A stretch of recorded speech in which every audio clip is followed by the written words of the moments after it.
दावा केलेला आहे, त्यावरून कुठेतरी एक ठिणगी अजिबात नाही. कसल्या ठिणग्या पडतात?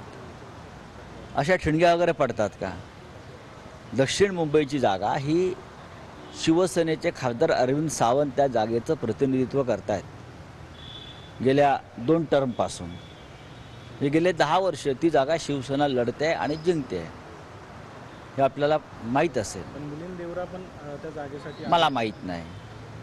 मला माहीत नाही. काँग्रेसकडून अधिकृतपणे त्या जागेसाठी काही चर्चा झाल्याचं माझ्याकडे माहिती नाही. साहेब पण जाणार आहेत का अजून कोण? पाहू आपण, पाहू आता, तुम्हाला कळेल. राज्यातल्या तलाठी भरतीमध्ये घोटाळा समोर आलेला आहे.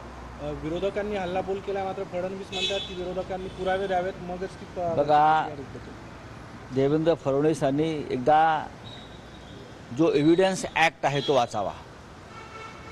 पुराव्याची व्याख्या त्यांनी नवीन काय बनवली का? देशाचं संविधान बदललं आहे का? आणि पुरावा म्हणजे काय? सत्य हा पुरावा असू शकत नाही का? सत्य हा सगळ्यात मोठा पुरावा असतो. जर संघ परिवाराला सत्य हा पुरावा वाटत नसेल तर त्यांनी ठिकठिकाणी नवीन कब्रस्थानं खोदावीत आणि तिथे सत्य पुरावं की आम्ही सत्य मानत नाही. एवढे शेकडो तलाठ्यांची तलाठी होणारी मुलं ती रस्त्यावरती उतरत आहेत. विरोधी पक्ष आवाज देतो आहे, पुरावे देतो आहे. त्यांना पुरावा म्हणजे काय हवं आहे हे समजून घ्या.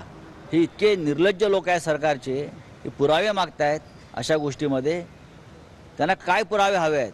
उद्या म्हणतील महाराष्ट्र निर्माण झाला, हा पुरावा द्या. तुम्ही मराठी आहात, हा पुरावा द्या. अख्खा महाराष्ट्र लुटला जातोय, गुजरातला जातोय, पुरावा द्या. अरे डोळ्यासमोर तुमच्या लुटला जातोय, तुमच्या डोळ्यात क्या खाचा झाल्यात डोळ्याच्या. साहेब, काल देवेंद्र फडणवीस भाषणात असं म्हटले की 2019ला कट्टर पाटील दुसरी असा प्रयोग झाला. देवेंद्र फडणवीसांनी काल भाषणात उल्लेख केला. करू द्या, करू द्या, करू द्या. त्यांना आता आयुष्यामध्ये